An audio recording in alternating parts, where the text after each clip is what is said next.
The Sandman by E.T.A. Hoffmann. Nathaniel to Lothair. Certainly you must all be uneasy that I have not written for so long, so very long. My mother, I am sure, is angry, and Clara will believe that I am passing my time in dissipation, entirely forgetful of the fair angel image that is so deeply imprinted in my heart and mind. Such, however, is not the case.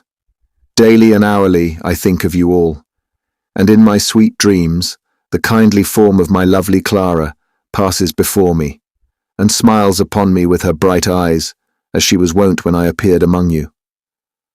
Alas, how could I write to you in the distracted mood which has hitherto disturbed my every thought? Something horrible has crossed my path of life. Dark forebodings of a cruel, threatening fate spread themselves over me like dark clouds, which no friendly sunbeam can penetrate. Now will I tell you what has befallen me. I must do so, that I plainly see, but if I only think of it, it will laugh out of me like mad. Ah, my dear Lothair, how shall I begin it? How shall I make you in any way sensible that that which occurred to me a few days ago could really have such a fatal effect on my life? If you were here, you could see for yourself. But now you will certainly take me for a crazy ghost-seer.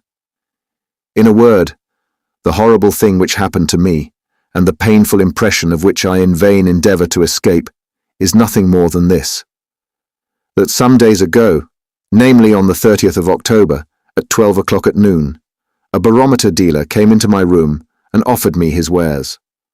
I bought nothing, and threatened to throw him downstairs, upon which he took himself off of his own accord.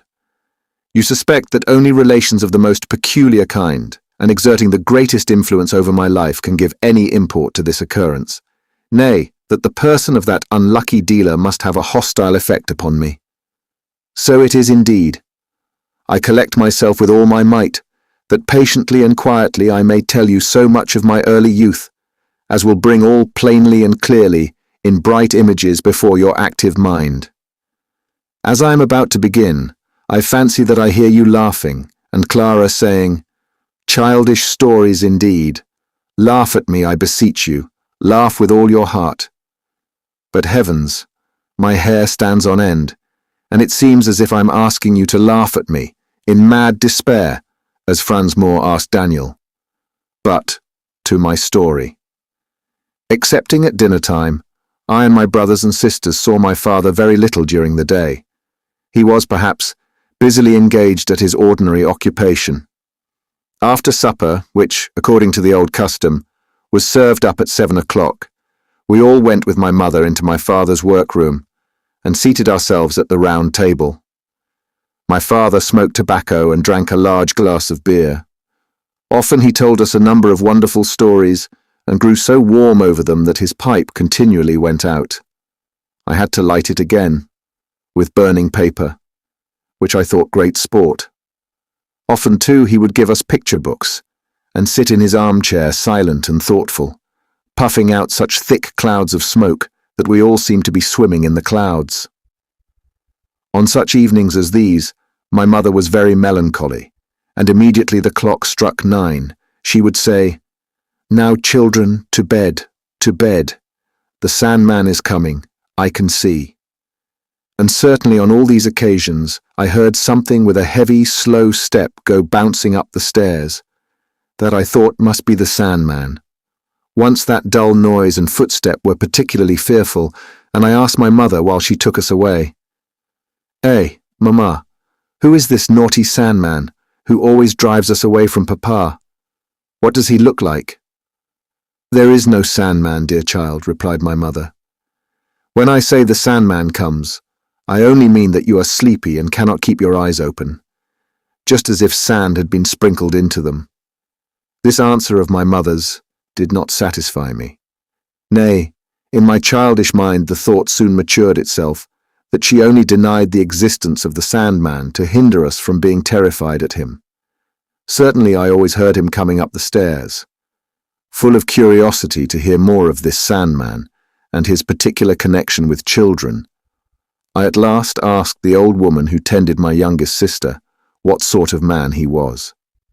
"Eh, Natty," said she, "do you not know that yet? He is a wicked man, who comes to children when they will not go to bed, and throws a handful of sand into their eyes, so that they start out bleeding from their heads. These eyes he puts in a bag and carries them to the half-moon to feed his own children, who sit in the nest up yonder, and have crooked beaks like owls, with which they may pick up the eyes of the naughty human children." A most frightful image of the cruel Sandman was horribly depicted in my mind, and when in the evening I heard the noise on the stairs, I trembled with agony and alarm.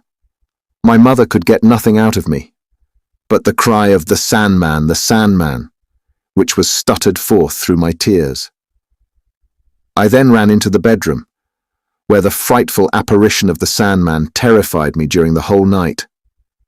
I had already grown old enough to perceive that the nurse's tale about the Sandman and the nest of children in the half-moon could not be quite true, but nevertheless this Sandman remained a fearful spectre, and I was seized with the utmost horror when I heard him not only come up the stairs but violently force open my father's room door and enter.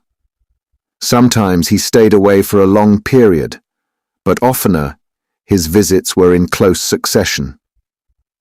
This lasted for years, and I could not accustom myself to the terrible goblin. The image of the dreadful Sandman did not become more faint. His intercourse with my father began more and more to occupy my fancy. An unconquerable fear prevented me from asking my father about it, but if I myself could penetrate the mystery and behold the wondrous Sandman, that was the wish which grew upon me with years. The Sandman had brought me into the path of the marvelous and wonderful, which so readily finds a domicile in the mind of a child. Nothing was to me more delightful than to read or hear horrible stories of goblins, witches, pygmies, and so on.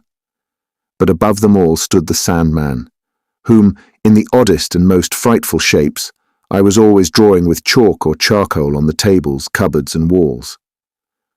When I was 10 years old, my mother removed me from the children's room into a little chamber situated in a corridor near my father's room. Still, as before, we were obliged speedily to take our departure as soon as, on the stroke of 9, the unknown was heard in the house. I could hear in my little chamber how he entered my father's room, and then it soon appeared to me that a thin vapour of a singular odour diffused itself about the house. Stronger and stronger with my curiosity grew my resolution to form in some manner the Sandman's acquaintance. Often I sneaked from my room to the corridor when my mother had passed, but never could I discover anything, for the Sandman had always gone in at the door when I reached the place where I might have seen him. At last, urged by an irresistible impulse, I resolved to hide myself in my father's room and await the appearance of the Sandman. By the silence of my father and the melancholy of my mother, I perceived one evening that the Sandman was coming. I therefore feigned great weariness, left the room before 9 o'clock, and hid myself in a corner close to the door. The house door creaked, and the heavy, slow, groaning step went through the passage and towards the stairs. My mother passed me with the rest of the children. Softly, very softly, I opened the door of my father's room.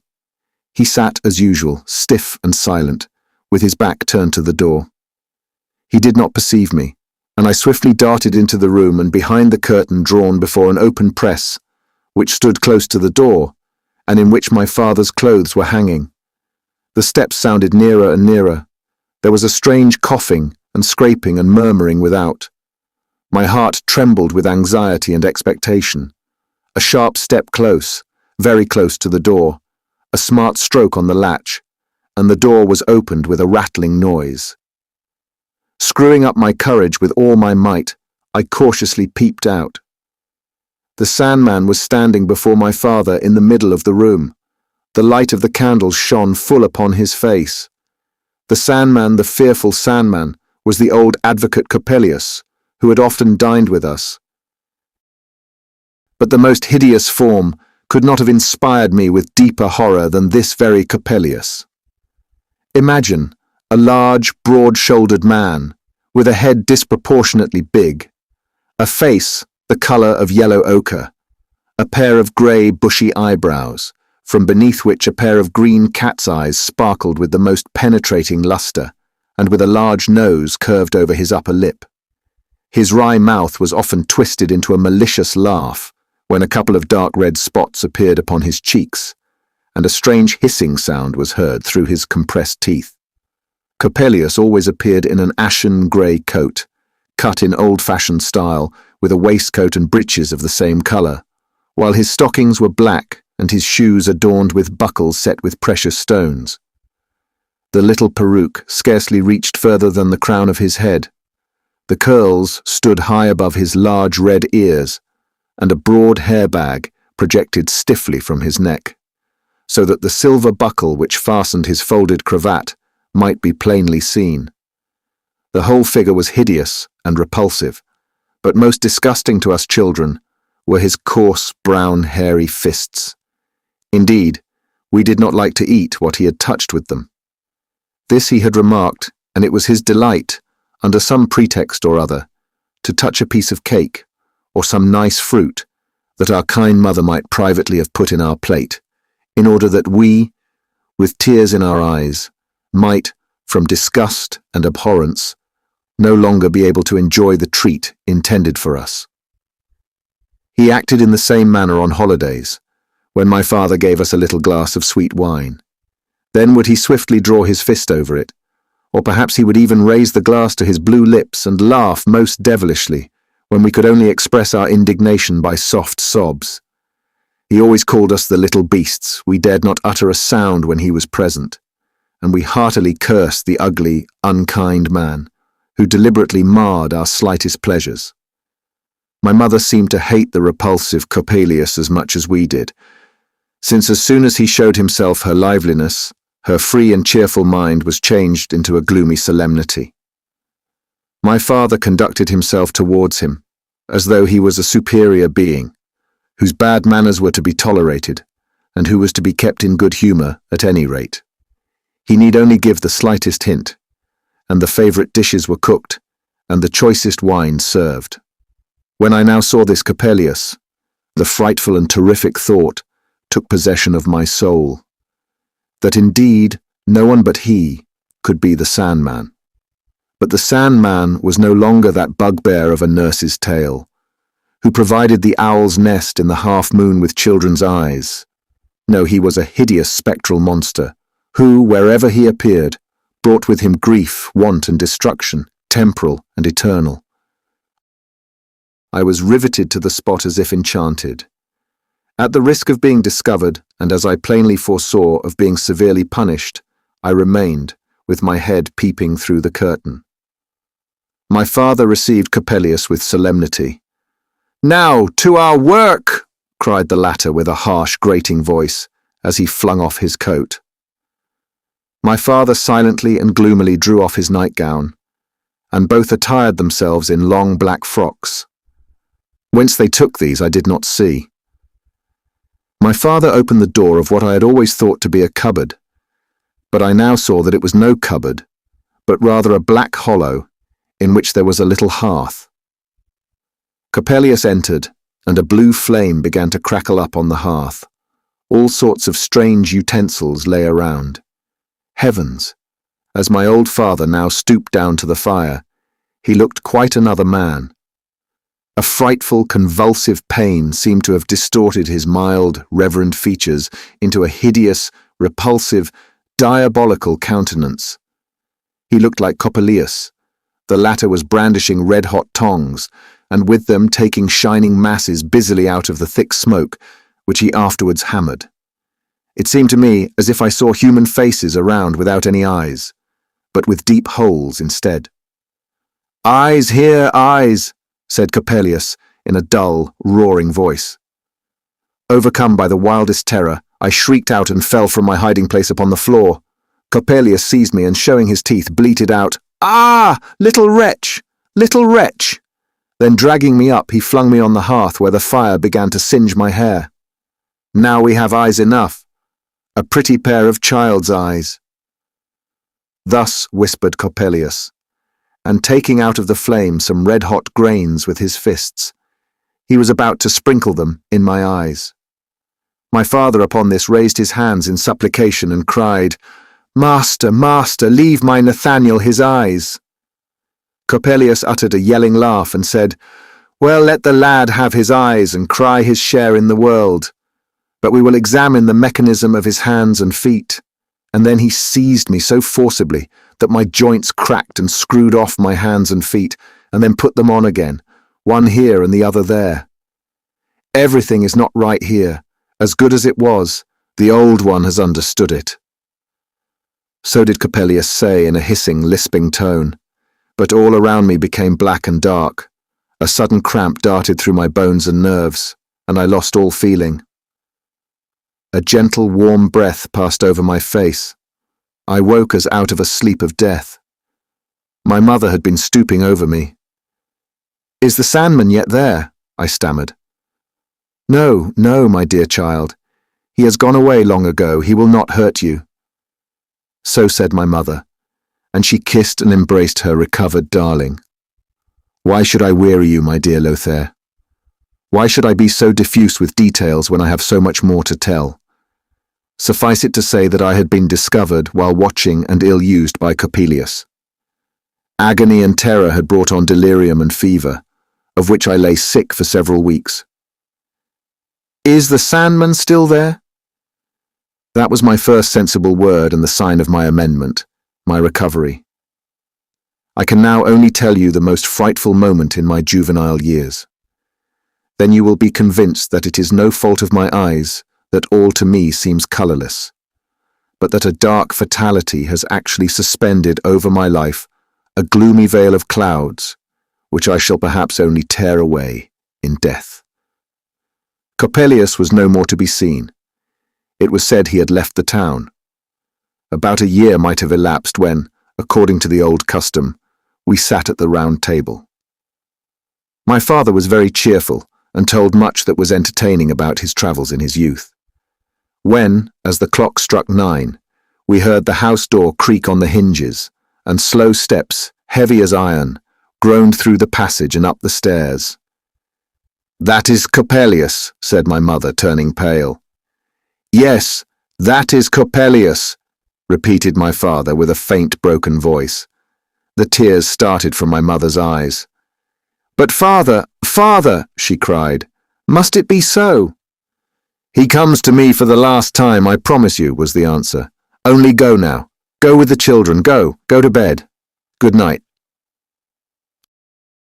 I felt as if I were pressed into cold, heavy stone. My breath was stopped. My mother caught me by the arm as I stood immovable. Come, Nathaniel." I allowed myself to be led and entered my chamber. Be quiet, go to bed, go to sleep," cried my mother after me. But tormented by restlessness and an inward anguish perfectly indescribable, I could not close my eyes. The hateful, abominable Coppelius stood before me with fiery eyes and laughed at me maliciously. It was in vain that I endeavoured to get rid of his image. About midnight, there was a frightful noise, like the firing of a gun. The whole house resounded. There was a rattling and a rustling by my door, and the house door was closed with a violent sound. "That is Coppelius," I cried, and I sprang out of bed in terror. There was then a shriek as if of acute, inconsolable grief. I darted into my father's room. The door was open. A suffocating smoke rolled towards me, and the servant girl cried, "Ah, my master, my master!" On the floor of the smoking hearth lay my father dead, with his face burned and blackened, and hideously distorted. My sisters were shrieking and moaning around him, and my mother had fainted. "Coppelius! Cursed Satan, thou hast slain my father!" I cried and lost my senses. When 2 days afterwards, my father was laid in his coffin, his features were again as mild and gentle as they had been in his life. My soul was comforted by the thought that his compact with the devilish Coppelius could not have plunged him into eternal perdition. The explosion had awakened the neighbours. The occurrence had become the common talk, and had reached the ears of the magistracy, who wished to make Coppelius answerable. He had, however, vanished from the spot without leaving a trace. If I tell you, my dear friend, that the barometer dealer was the accursed Coppelius himself, you will not blame me for regarding a phenomenon so unpropitious as boding some heavy calamity. He was dressed differently, but the figure and features of Coppelius are too deeply imprinted in my mind for an error in this respect to be possible. Besides, Coppelius has not even altered his name. As I hear, he gives himself out as a Piedmontese optician and calls himself Giuseppe Coppola. I am determined to cope with him, and to avenge my father's death, be the issue what it may. Tell my mother nothing of the hideous monster's appearance. Remember me to my dear sweet Clara, to whom I will write in a calmer mood. Farewell. Clara to Nathaniel. It is true that you have not written to me for a long time, but nevertheless I believe that I am still in your mind and thoughts. For assuredly you were thinking of me most intently when designing to send your last letter to my brother Lothair. You directed it to me instead of him. I joyfully opened the letter and did not perceive my error till I came to the words, "Ah, my dear Lothair." Now, by rights, I should have read no farther, but should have handed over the letter to my brother. Although you have often, in your childish, teasing mood, charged me with having such a quiet, womanish, steady disposition, that like the lady, even if the house were about to fall in, I should smooth down a wrong fold in the window curtain before I ran away. I can hardly tell you how your letter shocked me. I could scarcely breathe. My eyes became dizzy. Ah, my dear Nathaniel, how could such a horrible event have crossed your life? To be parted from you, never to see you again. The thought darted through my breast like a burning dagger. I read and read. Your description of the repulsive Coppelius is terrific. For the first time, I learned how your good old father died a shocking, violent death. My brother Lothair, to whom I gave up the letter as his property, sought to calm me, but in vain. The fatal barometer maker, Giuseppe Coppola, followed me at every step, and I am almost ashamed to confess that he disturbed my healthy and generally peaceful sleep with all sorts of horrible visions. Yet soon, even the next day, I was quite changed again. Do not be offended, dearest one, if Lothair tells you that in spite of your strange misgiving, that Coppelius will in some manner injure you. I am in the same cheerful, unembarrassed frame of mind as ever. I will honestly confess to you that, according to my opinion, all the terrible things of which you speak merely occurred in your own mind, and that the actual external world had little to do with them. Old Coppelius may have been repulsive enough, but his hatred of children was what really caused the abhorrence of your children towards him. In your childish mind, the frightful Sandman in the nursery tale was naturally associated with old Coppelius, who, even if you had not believed in the Sandman, would still have been a spectral monster, especially dangerous to children. The awful nightly occupation with your father was no more than this, that both secretly made alchemical experiments, and with these your mother was constantly dissatisfied, since besides a great deal of money being uselessly wasted, your father's mind being filled with a fallacious desire after higher wisdom was alienated from his family, as they say, is always the case with such experimentalists. Your father, no doubt by some act of carelessness, occasioned his own death, of which Coppelius was completely guiltless. Would you believe it, that I yesterday asked our neighbour, the clever apothecary, whether such a sudden and fatal explosion was possible in such chemical experiments? Certainly, he replied, and in his way told me at great length and very circumstantially how such an event might take place, uttering a number of strange-sounding names which I am unable to recollect. Now, I know you will be angry with your Clara. You will say that her cold disposition is impenetrable to every ray of the mysterious, which often embraces man with invisible arms, that she only sees the variegated surface of the world, and has the delight of a silly child at some gold-glittering fruit, which contains within it a deadly poison. Ah, my dear Nathaniel, do you not then believe that even in free, cheerful, careless minds, here may dwell the suspicion of some dread power which endeavours to destroy us in our own selves. Forgive me, if I, a silly girl, presume in any manner to indicate what I really think of such an internal struggle. I shall not find out the right words after all, and you will laugh at me, not because my thoughts are foolish, but because I set about so clumsily to express them. If there is a dark power, which with such enmity and treachery lays a thread within us, by which it holds us fast, and draws us along a path of peril and destruction, which we should not otherwise have trod. If, I say, there is such a power, it must form itself within us, or from ourselves. Indeed, become identical with ourselves, for it is only in this condition that we can believe in it, and grant it the room which it requires to accomplish its secret work. Now, if we have a mind which is sufficiently firm, sufficiently strengthened by cheerful life, always to recognize this strange hostile operation as such, and calmly to follow the path which belongs to our inclination and calling, then will the dark power fail in its attempt to gain a power that shall be a reflection of ourselves. Lothair adds that it is certain that the dark physical power, if of our own accord we have yielded ourselves up to it, often draws within us some strange form, which the external world has thrown in our way, so that we ourselves kindle the spirit, which, as we in our strange delusion believe, speaks to us in that form.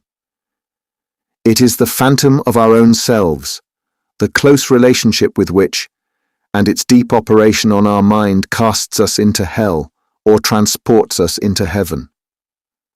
You see, dear Nathaniel, that I and my brother Lothair have freely given our opinion on the subject of dark powers, which subject, now I find I have not been able to write down the chief part without trouble, appears to me somewhat deep. Lothair's last words I do not quite comprehend. I can only suspect what he means, and yet I feel as if it were all very true. I beg of you, get the ugly advocate Coppelius and the barometer seller Giuseppe Coppola quite out of your head. Be convinced that these strange fears have no power over you, and that it is only a belief in their hostile influence that can make them hostile in reality. If the great excitement of your mind did not speak from every line of your letter, if your situation did not give me the deepest pain, I could joke about the Sandman advocate and the barometer seller Coppelius.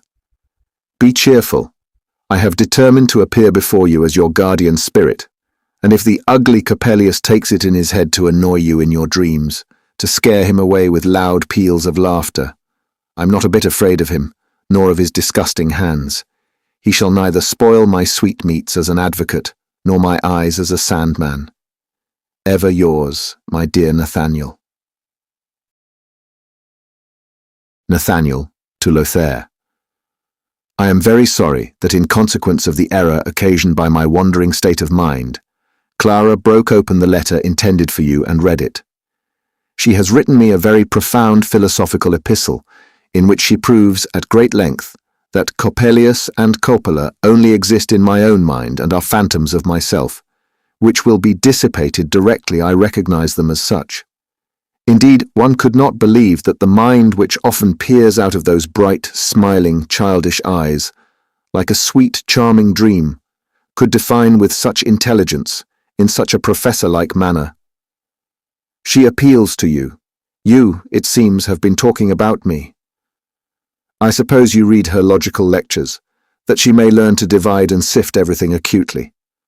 Pray leave it off. Besides, it is quite certain that the barometer dealer, Giuseppe Coppola, is not the advocate Coppelius. I attend the lectures of the professor of physics who has lately arrived. His name is the same as that of the famous natural philosopher Spallanzani, and he is of Italian origin. He has known Coppola for years, and moreover, it is clear from his accent that he is really a Piedmontese. Coppelius was a German, but I think no honest one.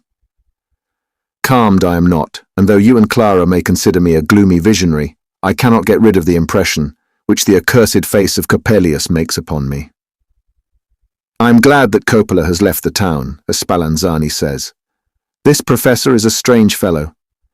A little round man with high cheekbones, a sharp nose, pouting lips, and little piercing eyes. Yet you will get a better notion of him than by this description if you look at the portrait of Cagliostro, designed by Chodowiecki in one of the Berlin annuals. Spallanzani looks like that exactly. I lately went upstairs and perceived that the curtain, which was generally drawn completely over a glass door, left a little opening on one side. I know not what curiosity impelled me to look through. A tall and very slender lady, most symmetrically formed and most splendidly attired, sat in the room by a little table on which she had laid her arms, her hands being folded together. She sat opposite to the door, so that I could completely see her angelic countenance. She did not appear to see me, and indeed there was something fixed about her eyes, as if, I might almost say, she had no power of sight. It seemed to me that she was sleeping with her eyes open. I felt very uncomfortable, and therefore I slunk away into the auditorium, which was close at hand. Afterwards I learned that the form I had seen was that of Spallanzani's daughter Olympia, whom he kept confined in a very strange and improper manner, so that no one could approach her. After all, there may be something the matter with her. She is silly, perhaps, or something of the kind. But why should I write you all this? I could have conveyed it better and more circumstantially by word of mouth. Know that I shall see you in a fortnight. I must again behold my dear, sweet, angelic Clara. The ill humour will then be dispersed, which I must confess has endeavoured to get the mastery over me since that fatal, sensible letter. Therefore I do not write to her today. 1,000 greetings, etc. Nothing more strange and chimerical can be imagined than that which occurred to my poor friend, the young student Nathaniel, and which I, gracious reader, have undertaken to tell you. Have you, kind reader, ever known something that has completely filled your heart, thoughts, and senses, so as to exclude everything else? There was in you a fermentation and a boiling, and your blood inflamed to the hottest glow bounded through your veins and gave a higher colour to your cheeks.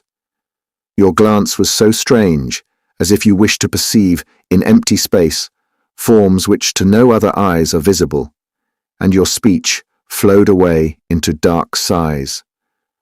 Then your friends asked you, "What is it, revered one?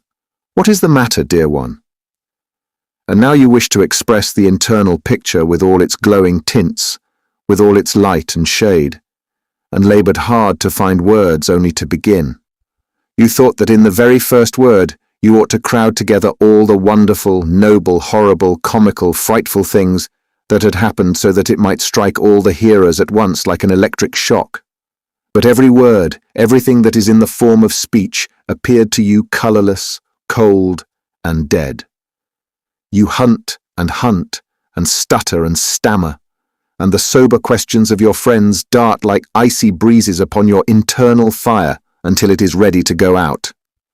Whereas if, like a bold painter, you had first with a few daring strokes drawn an outline of the internal picture, you might with small trouble have laid on the colours brighter and brighter, and the living throng of various forms would have carried your friends along with it, and they, like you, would have seen themselves in the picture that had proceeded from your mind.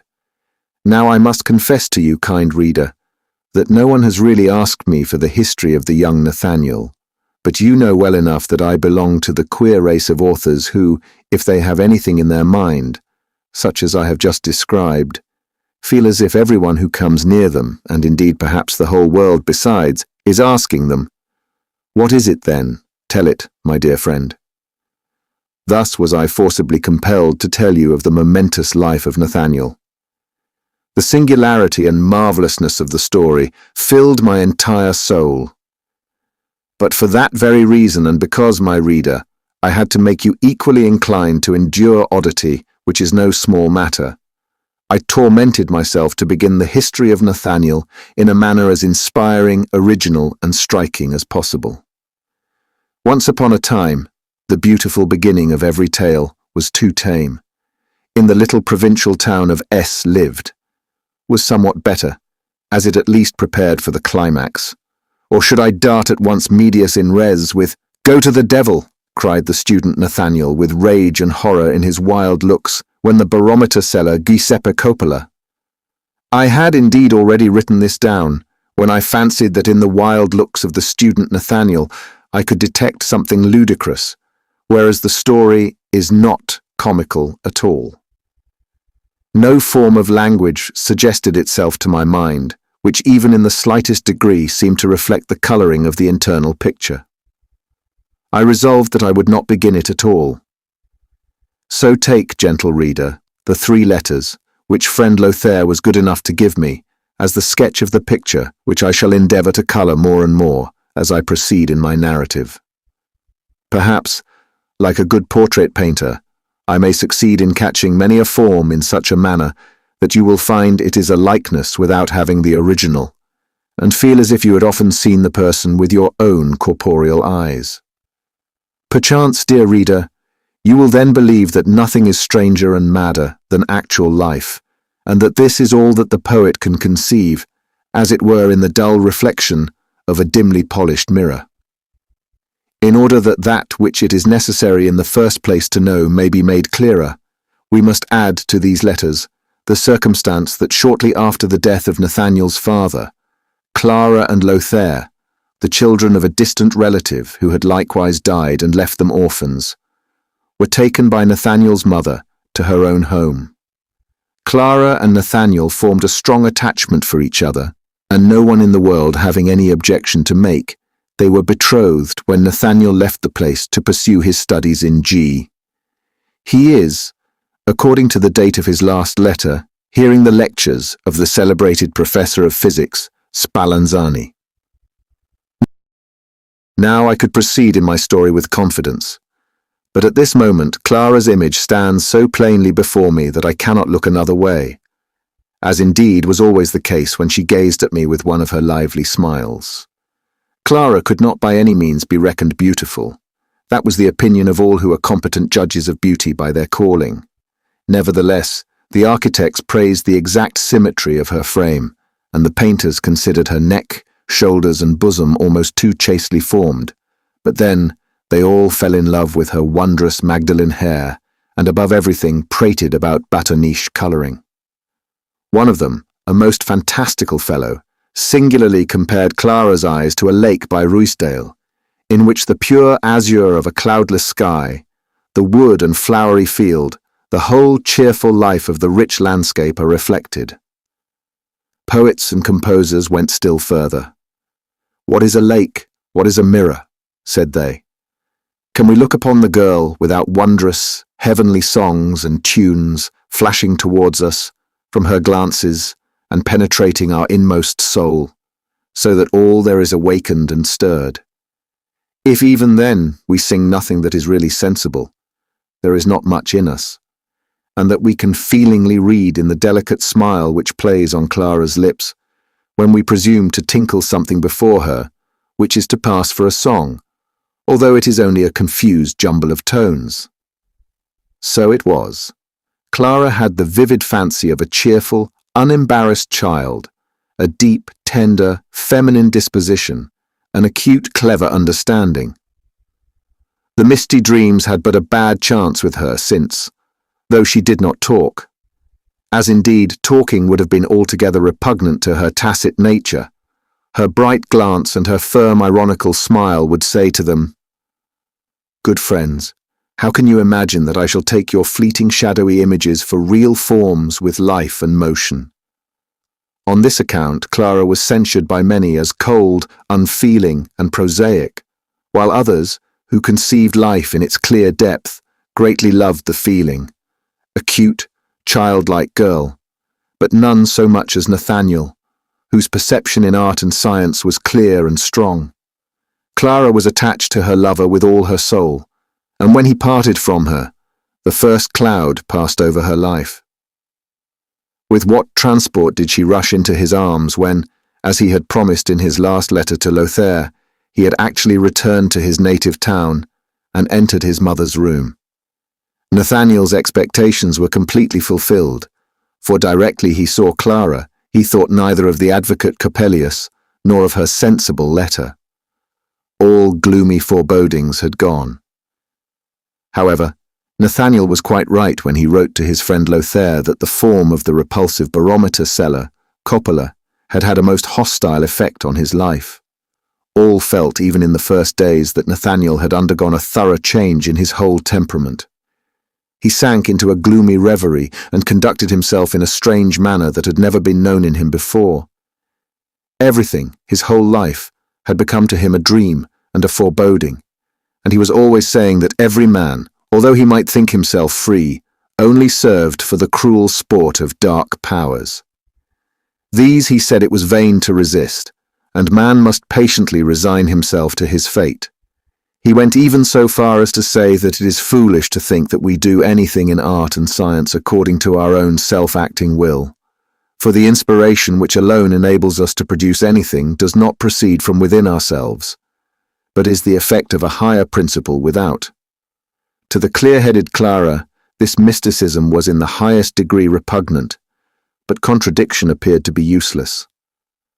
Only when Nathaniel proved that Coppelius was the evil principle which had seized him at the moment when he was listening behind the curtain, and that this repugnant principle would in some horrible manner disturb the happiness of their life, Clara grew very serious and said, "Yes, Nathaniel, you are right. Coppelius is an evil, hostile principle. He can produce terrible effects, like a diabolical power that has come invisibly into life, but only then, when you will not banish him from your mind and thoughts. So long as you believe in him, he really exists and exerts his influence. Only your belief is his power." Nathaniel, quite indignant that Clara established the demon's existence only in his own mind, would then come out with all the mystical doctrine of devils and fearful powers. But Clara would break off peevishly, by introducing some indifferent matter, to the no small annoyance of Nathaniel. He thought that such deep secrets were closed to cold, unsusceptible minds, without being clearly aware that he reckoned Clara among these subordinate natures, and therefore he constantly endeavoured to initiate her into the mysteries. In the morning, when Clara was getting breakfast ready, he stood by her and read out of all sorts of mystical books, till she cried, "But dear Nathaniel, suppose I blame you as the evil principle that has a hostile effect upon my coffee. For if to please you, I leave everything standing still and look in your eyes while you read, my coffee will run into the fire, and none of us will get any breakfast." Nathaniel closed the book at once and hurried indignantly to his chamber. Once he had a remarkable forte for graceful, lively tales which he wrote down, and to which Clara listened with the greatest delight. Now, his creations were gloomy, incomprehensible, formless, so that although Clara, out of compassion, did not say so, he plainly felt how little she was interested. Nothing was more insupportable to Clara than tediousness. In her looks and in her words, a mental drowsiness, not to be conquered, was expressed. Nathaniel's productions were indeed very tedious. His indignation at Clara's cold, prosaic disposition constantly increased, and Clara could not overcome her dislike of Nathaniel's dark, gloomy, tedious mysticism, so that they became more and more estranged from each other in mind, without perceiving it. The form of the ugly Coppelius, as Nathaniel himself was forced to confess, grew more dim in his fancy, and it often cost him trouble to colour with sufficient liveliness in his pictures when he appeared as a ghastly bugbear of fate. At last it struck him that he would make the gloomy foreboding that Coppelius would destroy his happiness in love the subject of a poem. He represented himself and Clara as united by true love, but occasionally it seemed as though a black hand darted into their life and tore away some newly springing joy. At last, while they were standing at the altar, the hideous Coppelius appeared and touched Clara's lively eyes. They flashed into Nathaniel's heart like bleeding sparks, scorching and burning, when Coppelius caught him and flung him into a flaming, fiery circle, which flew round with the swiftness of the stream and carried him along with it, amid its roaring. The roar is like that of the hurricane, when it fiercely lashes the foaming waves, which, like black giants with white heads, rise up for the furious combat. But through the wild tumult, he hears Clara's voice. "Can you not then see me? Coppelius has deceived you. Those indeed were not my eyes, which so burned in your breast.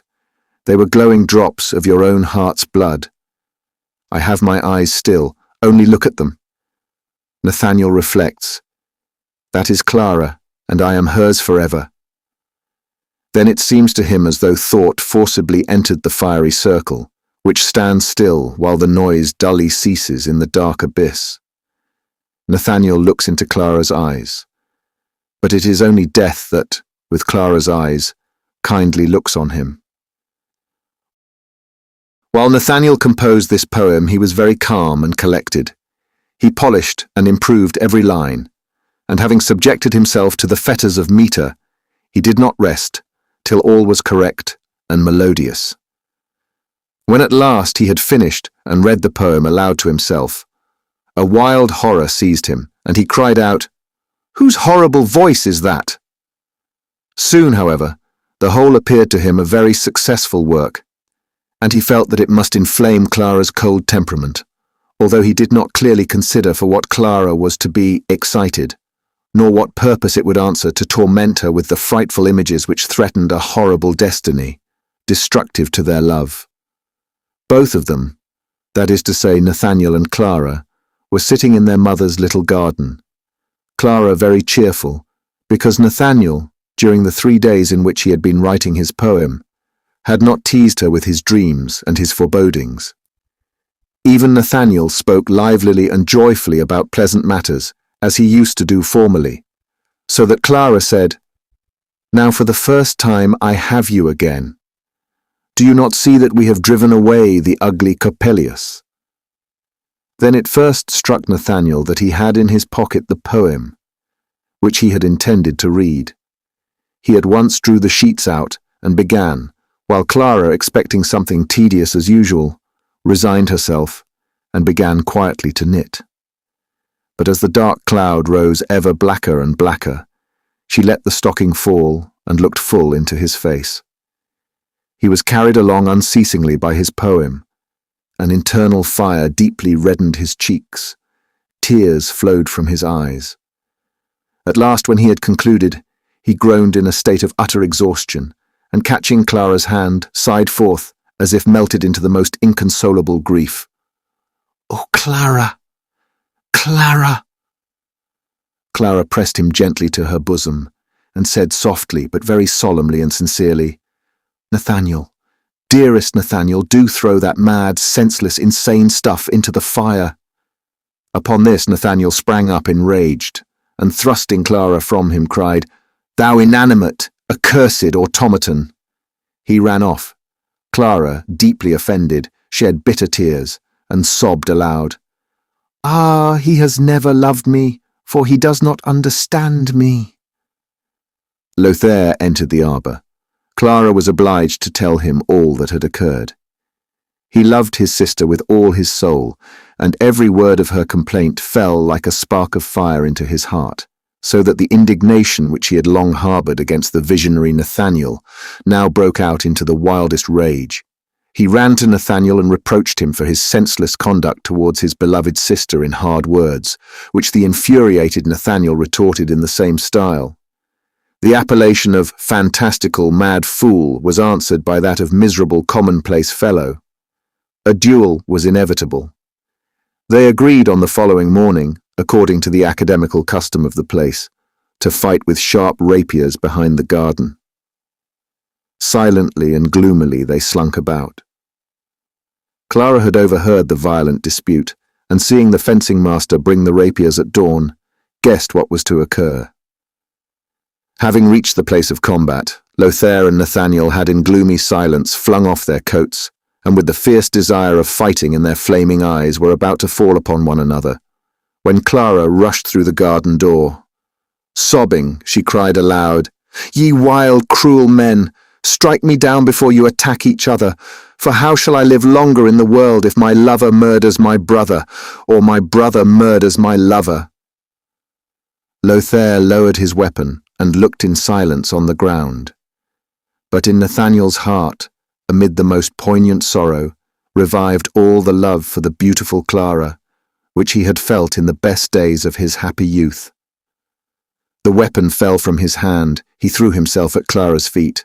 "Can you ever forgive me, my beloved Clara? Can you forgive me, my dear brother, Lothair?" Lothair was touched by the deep contrition of his friend. All three embraced in reconciliation amid 1,000 tears, and vowed eternal love and fidelity.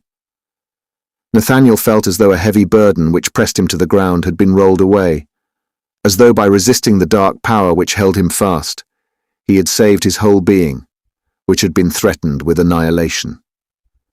3 happy days he passed with his dear friends, and then went to G, where he intended to stay a year, and then to return to his native town forever. All that referred to Coppelius was kept a secret from the mother, for it was well known that she could not think of him without terror, as she, as well as Nathaniel, accused him of causing her husband's death. How surprised was Nathaniel when, proceeding to his lodging, he saw that the whole house was burned down and that only the bare walls stood up amid the ashes. However, notwithstanding the fire had broken out in the laboratory of the apothecary who lived on the ground floor, and had therefore consumed the house from bottom to top. Some bold, active friends had succeeded in entering Nathaniel's room in the upper story, in time to save the books, manuscripts, and instruments. They carried all safe and sound into another house, where they took a room, which Nathaniel entered at once. He did not think it at all remarkable that he lodged opposite to Professor Spallanzani. Neither did it appear singular when he perceived that his window looked straight into the room where Olympia often sat alone, so that he could plainly recognize her figure, although the features of her face were indistinct and confused. At last, it struck him that Olympia often remained for hours in this attitude, in which he had once seen her through the glass door, sitting at a little table without any occupation, and that she plainly enough looked over at him with an unvarying glance. He was forced to confess that he had never seen a more lovely form, but with Clara in his heart, the stiff Olympia was perfectly indifferent to him. Occasionally, to be sure, he gave a transient look over his compendium at the beautiful statue, but that was all. He was just writing to Clara when he heard a light tap at the door. It paused at his words, and the repulsive face of Coppola peeped in. Nathaniel's heart trembled within him, but remembering what Spallanzani had told him about the countryman Coppola, and also the sacred promises he had made to Clara with respect to the Sandman Coppelius, he felt ashamed of his childish fear, and collecting himself with all his might, said as softly and civilly as possible, "I do not want a barometer, my good friend. Pray, go." Upon this, Coppola advanced a good way into the room, and said in a hoarse voice, while his wide mouth distorted itself into a hideous laugh, and his little eyes under their long grey lashes sparkled forth piercingly, no barometer, no barometer! I have besides pretty eyes, pretty eyes." "Madman!" cried Nathaniel with horror. "How can you have eyes? Eyes!" But Coppola had already put his barometer aside and plunged his hand into his wide coat pocket, whence he drew lunettes and spectacles, which he placed upon the table. There, spectacles on the nose, those are my eyes, pretty eyes." And so saying, he drew out more and more spectacles, so that the whole table began to glisten and sparkle in the most extraordinary manner. 1,000 eyes glanced and quivered convulsively and stared at Nathaniel. Yet he could not look away from the table, and Coppola kept still, laying down more and more spectacles, while naming glances were intermingled more and more wildly, and shot their blood-red rays into Nathaniel's breast. Overcome with horror, he shrieked out, "Hold! Hold! Frightful man!" He seized fast by the arm Coppola, who was searching his pockets to bring out still more spectacles, although the whole table was already covered. Coppola had greatly extricated himself with a hoarse, repulsive laugh, and with the words, "Ah, nothing for you, but here are pretty glasses." He had collected all the spectacles, put them up, and from the breast pocket of his coat had drawn forth a number of telescopes, large and small. As soon as the spectacles were removed, Nathaniel felt quite easy, and thinking of Clara, perceived that the hideous phantom was but the creature of his own mind, and that Coppola was an honest optician, and could by no means be the accursed double of Coppelius. Moreover, in all the glasses which Coppola now placed on the table, there was nothing remarkable, or at least nothing so ghost-like as the spectacles, and to make matters right, Nathaniel resolved to buy something of Coppola. He took up a little and very neatly worked pocket telescope, and looked through the window to try it. Never in his life had he met a glass which brought the object so sharply, plainly, and clearly before his eyes. Involuntarily, he looked into Spallanzani's room. Olympia was sitting as usual before the little table, with her arms laid upon it and her hands folded. For the first time could he see the wondrous beauty in the form of her face. Only the eyes seemed to him singularly stiff and dead. Nevertheless, as he looked more sharply through the glass, it seemed to him as if moist mornbeams were rising in the eyes of Olympia. It was as if the power of seeing was kindled for the first time. The glances flashed with constantly increasing liveliness. As if spellbound, Nathaniel reclined against the window, meditating on the charming Olympia. A hemming and scraping aroused him, as if from a dream. Coppola was standing behind him. 3 zecchini, 3 ducats. Nathaniel, who had quite forgotten the optician, quickly paid him what he asked. "Is it not so? A pretty glass." "A pretty glass?" asked Coppola, in his hoarse, repulsive voice, and with his malicious smile.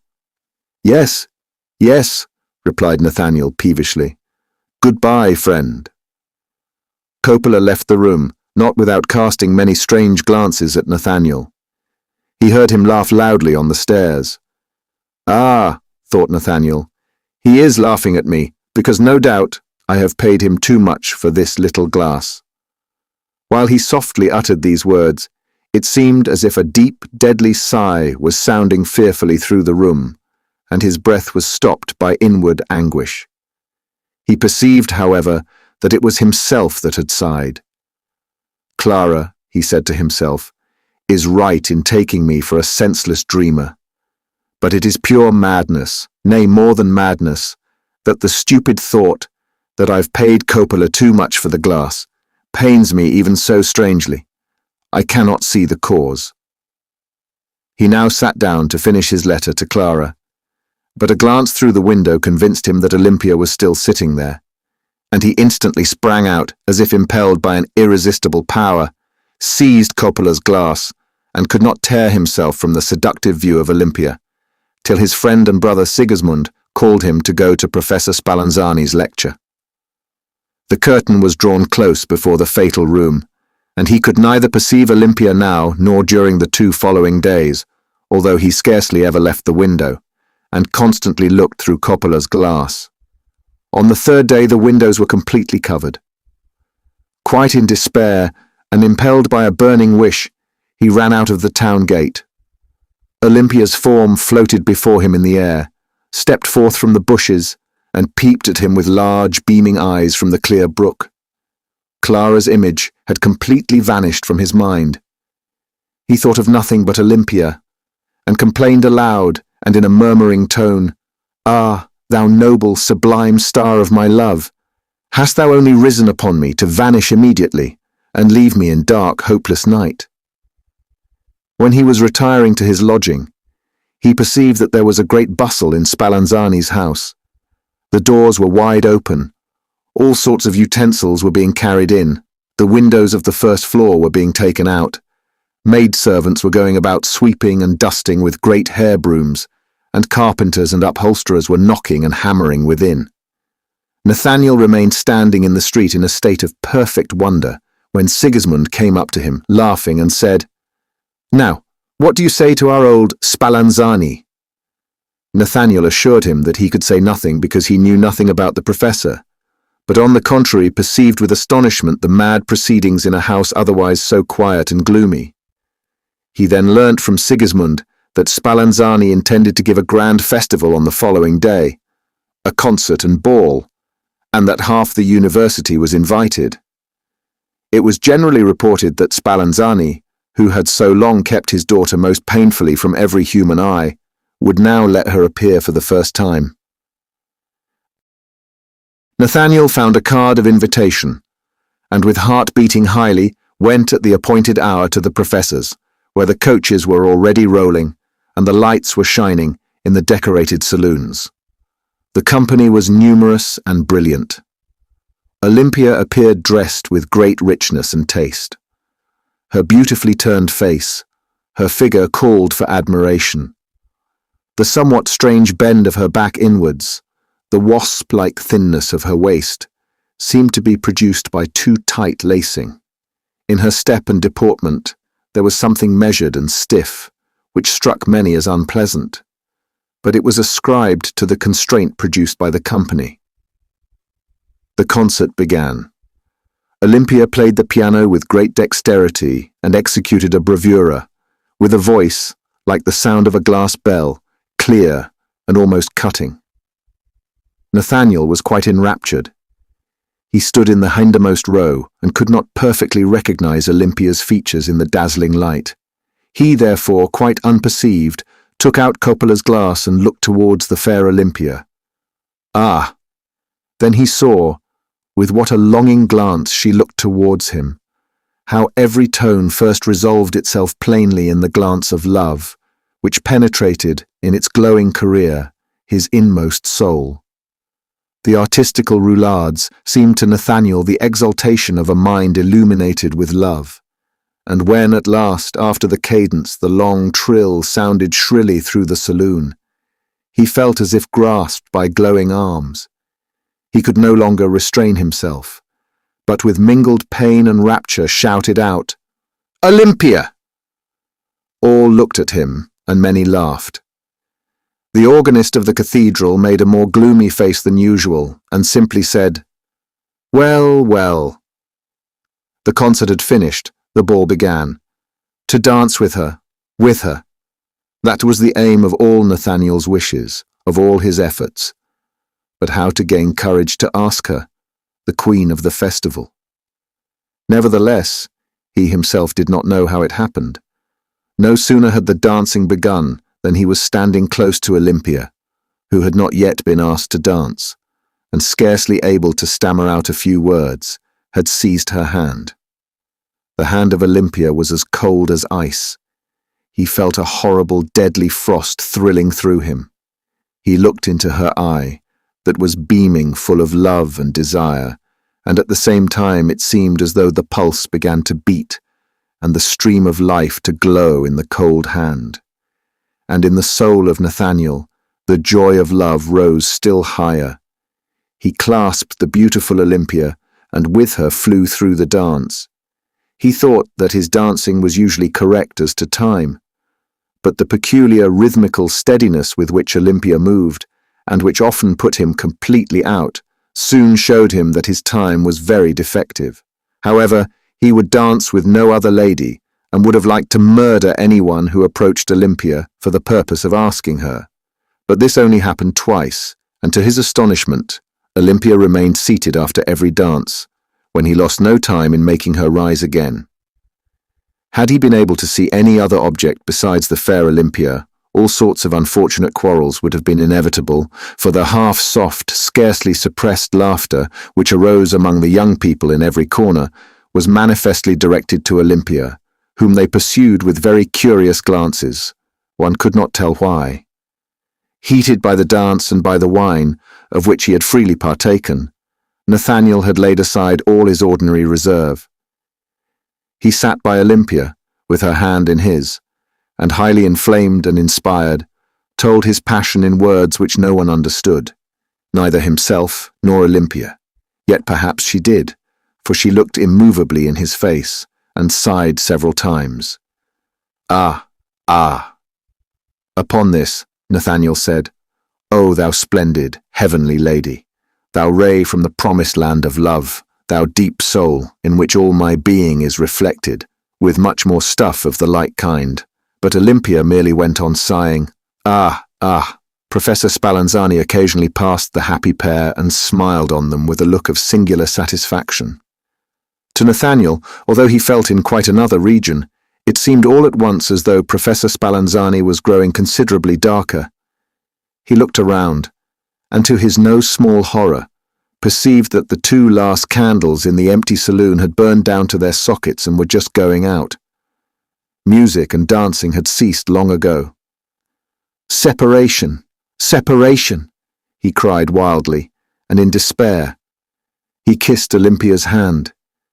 He bent towards her mouth, when his glowing lips were met by lips cold as ice. Just as when he touched Olympia's cold hand, he felt himself overcome by horror. The legend of the dead bride darted suddenly through his mind, but Olympia pressed him fast, and her lips seemed to recover to life at his kiss. Professor Spallanzani strode through the empty hall. His steps caused a hollow echo, and his figure, round which a flickering shadow played, had a fearful, spectral appearance. "Dost thou love me? Dost thou love me, Olympia? Only this word. Dost thou love me?" So whispered Nathaniel, but Olympia, as she rose, only sighed, "Ah, ah." "Yes, my gracious, my beautiful star of love," said Nathaniel, "thou hast risen upon me, and thou wilt shine, ever illuminating my inmost soul." "Ah, ah," replied Olympia, going. Nathaniel followed her. They both stood before the professor. "You have had a very animated conversation with my daughter," said he, smiling. "So, dear Herr Nathaniel, if you have any taste for talking with a silly girl, your visits shall be welcome." Nathaniel departed, with a whole heaven beaming in his bosom. The next day, Spallanzani's festival was the subject of conversation. Notwithstanding the professor had done everything to appeal splendidly, the wags had all sorts of incongruities and oddities to talk about, and were particularly hard upon the dumb, stiff Olympia, to whom, in spite of her beautiful exterior, they ascribed absolute stupidity, and were pleased to find therein the cause why Spallanzani kept her so long concealed. Nathaniel did not hear this without increased rage, but nevertheless he held his peace, for, thought he, is it worthwhile to convince these fellows that it is their own stupidity that prevents them from recognizing Olympia's deep, noble mind? One day Sigismund said to him, "Be kind enough, brother, to tell me how it was possible for a sensible fellow like you to fall in love with that wax face, that wooden doll up there."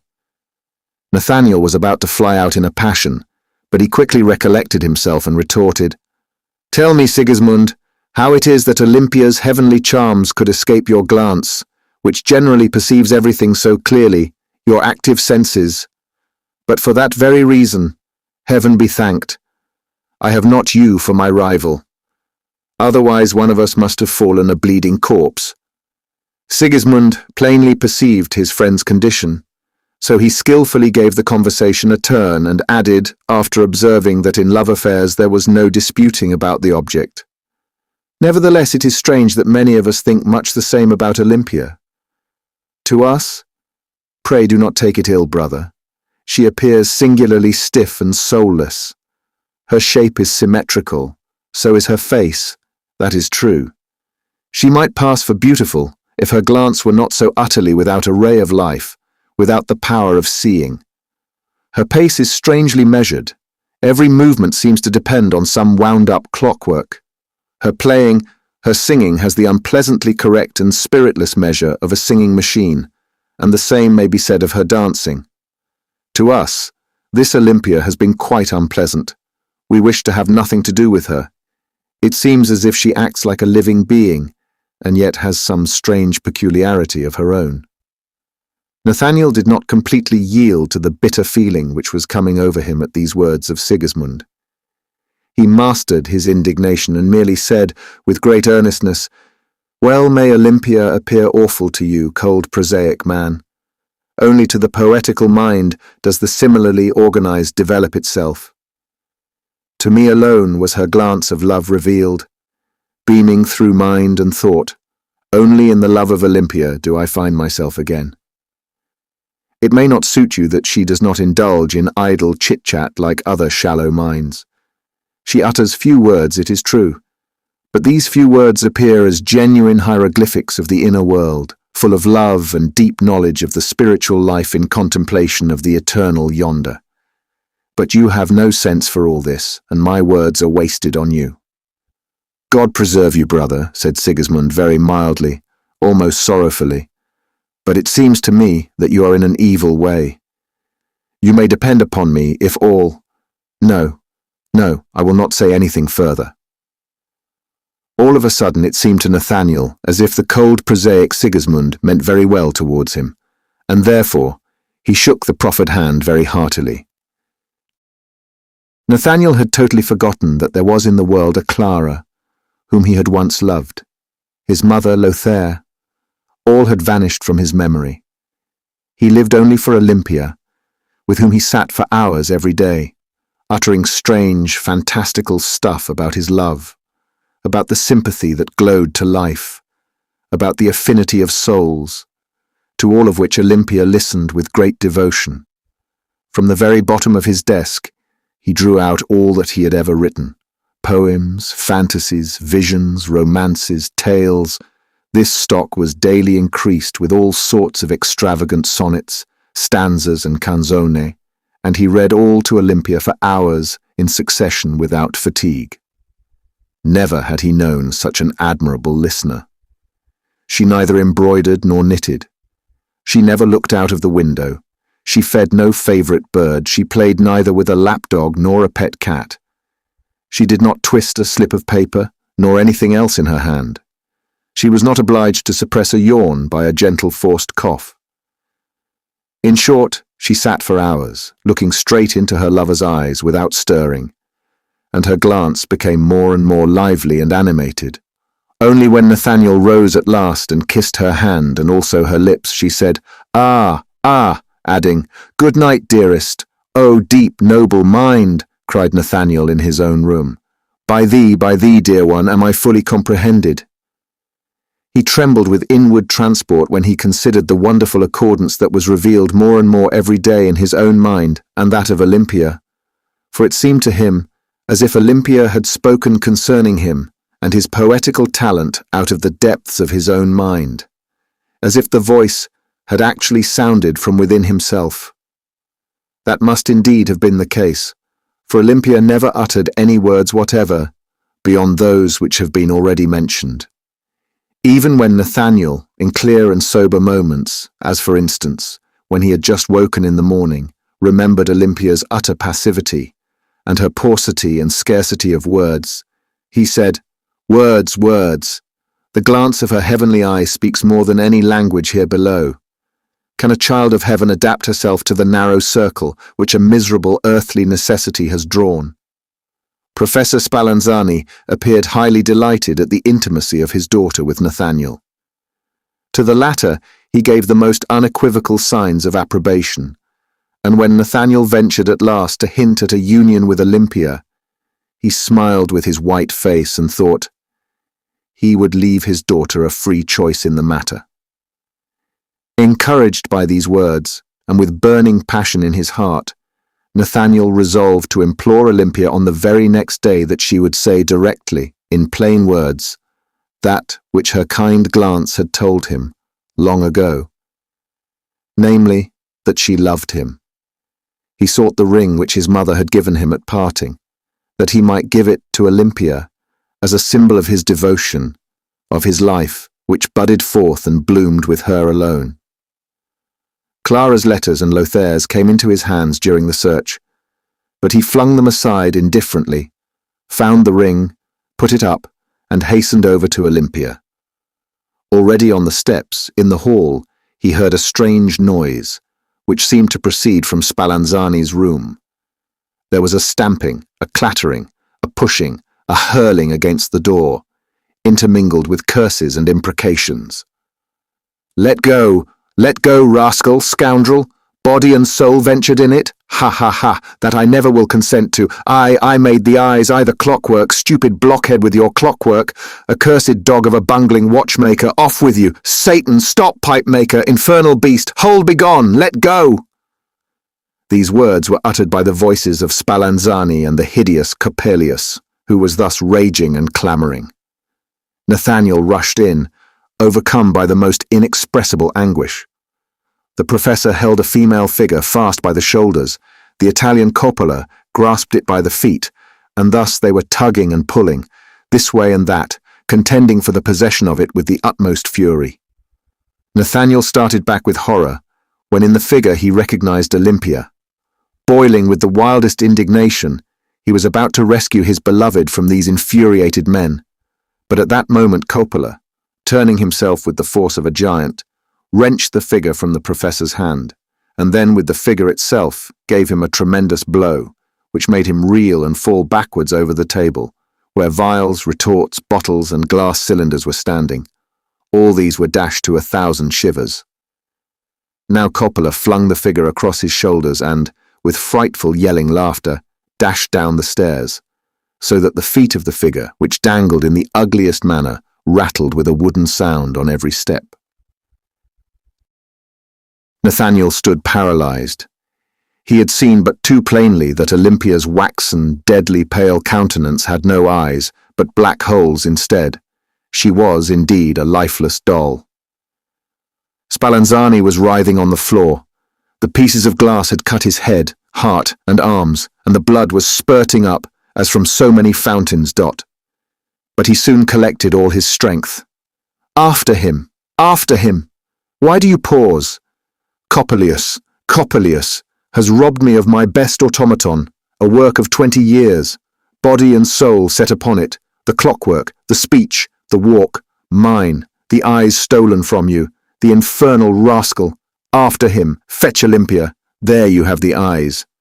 And now Nathaniel saw how a pair of eyes which lay upon the ground were staring at him. These Spallanzani caught up with the unwounded hand and flung against his heart. At this, madness seized him with its burning claws and clutched into his soul, tearing to pieces all his thoughts and senses. Ho, ho, ho! A circle of fire, turn thyself round, circle. Merrily, merrily, ho, thou wooden doll, turn thyself, pretty doll. With these words he flew at the professor and pressed in his throat. He would have strangled him had not the noise attracted many people, who rushed in, forced open Nathaniel's grasp, and thus saved the professor, whose wounds were bound immediately. Sigismund, strong as he was not able to master the mad Nathaniel, who with frightful voice kept crying out, "Turn thyself, wooden doll!"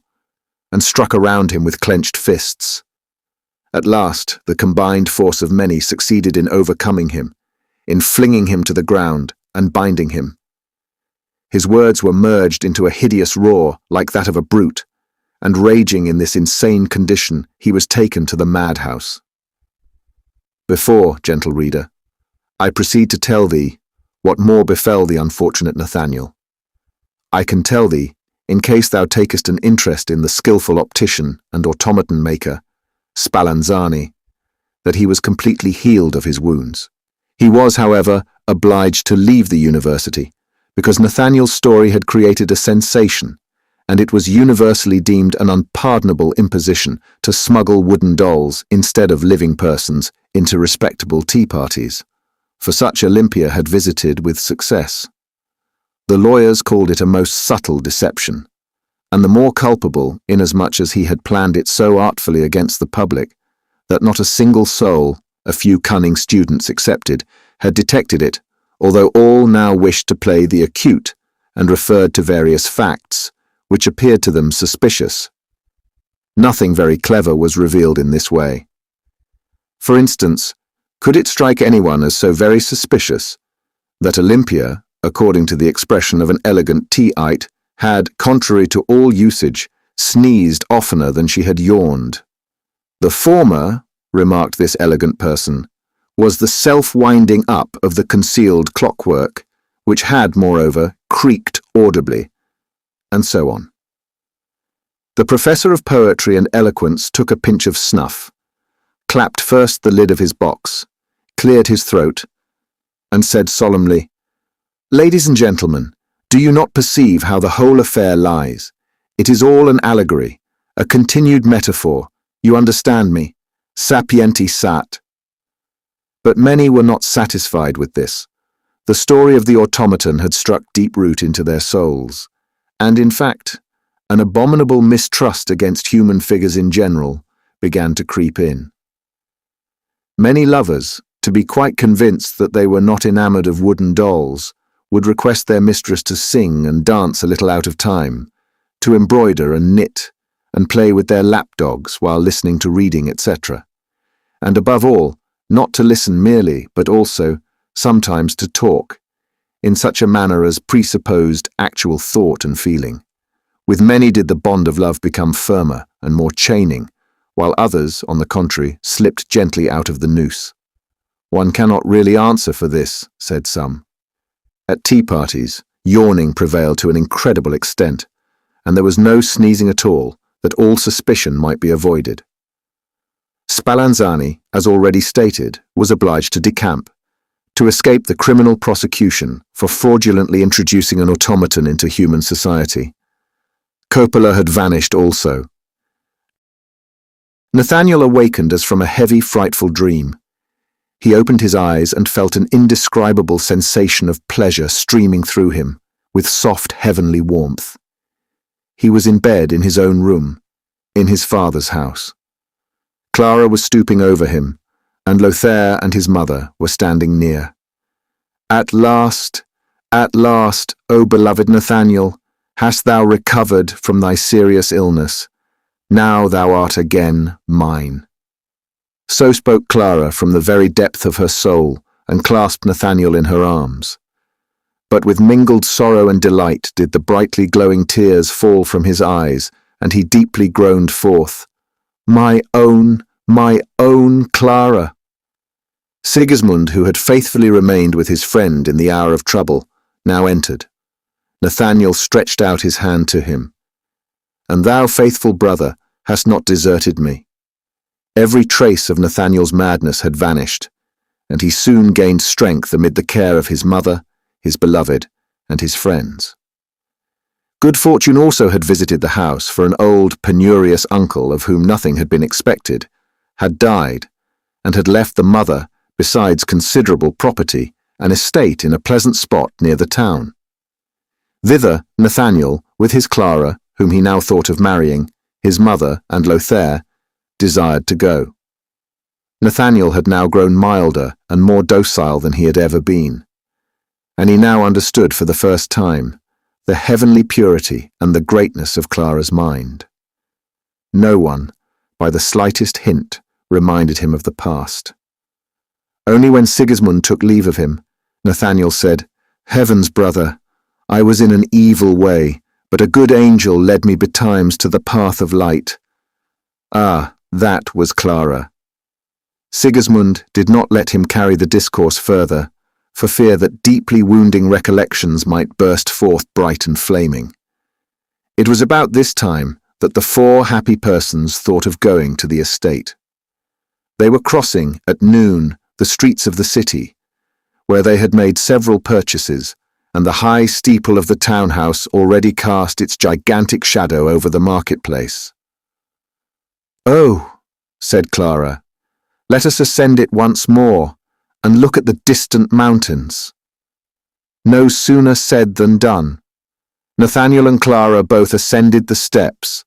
The mother returned home with the servant, and Lothair, not inclined to clamber up so many steps, chose to remain below.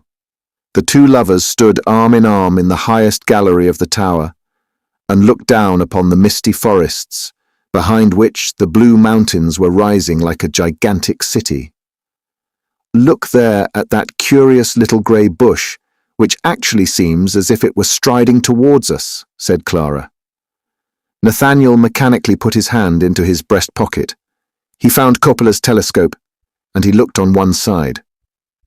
Clara was before the glass. There was a convulsive movement in his pulse and veins. Pale as death, He stared at Clara. But soon, streams of fire flashed and glared from his rolling eyes, and he roared frightfully like a hunted beast. Then he sprang high into the air, and in the intervals of a horrible laughter shrieked out in a piercing tone, "Wooden doll, turn thyself!" Seizing Clara with immense force, he wished to hurl her down, but with the energy of a desperate death struggle, she clutched the railings. Lothair heard the raging of the madman. He heard Clara's shriek of agony, and fearful forebodings darted through his mind. He ran up. The door of the second flight was fastened, and the shrieks of Clara became louder and louder. Frantic with rage and anxiety, he dashed against the door, which at last burst open. Clara's voice became fainter and fainter. "Help! Help! Save me!" With these words, the voice seemed to die in the air. "She is gone! Murdered by the madman!" cried Lothair. The door of the gallery was also closed, but despair gave him a giant strength, and he burst it from the hinges. Heavens, Clara, grasped by the mad Nathaniel, was hanging in the air over the gallery. Only with one hand, she still held one of the iron railings. Quick as lightning, Lothair caught his sister, drew her in, and at the same moment struck the madman in the face with his clenched fist, so that he reeled and let go his prey. Lothair ran down with his fainting sister in his arms. She was saved. Nathaniel went raging about the gallery and bounded high in the air, crying, "Fire circle, turn thyself, turn thyself!" The people collected at the sound of the wild shriek, and among them, prominent by his gigantic stature, was the advocate Coppelius, who had just come to the town and was proceeding straight to the marketplace. Some wished to ascend and secure the madman, but Coppelius laughed, saying, "Ha, ha! Only wait, he will soon come down of his own accord," and looked up like the rest. Nathaniel suddenly stood still as if petrified. He stooped down, perceived Coppelius, and yelling out, "Ah, pretty eyes, pretty eyes!" he sprang over the railing. When Nathaniel lay on the stone pavement with his head shattered, Coppelius had disappeared in the crowd. Many years afterwards, it is said that Clara was seen in a remote spot, sitting hand in hand with a kind-looking man before the door of a country house, while two lively boys played before her. From this it may be inferred that she at last found that quiet domestic happiness which suited her serene and cheerful mind, and which the morbid Nathaniel would never have given her. Thank you for listening. If you like our recordings, consider liking this video and subscribing to our channel so you don't miss any more audiobooks.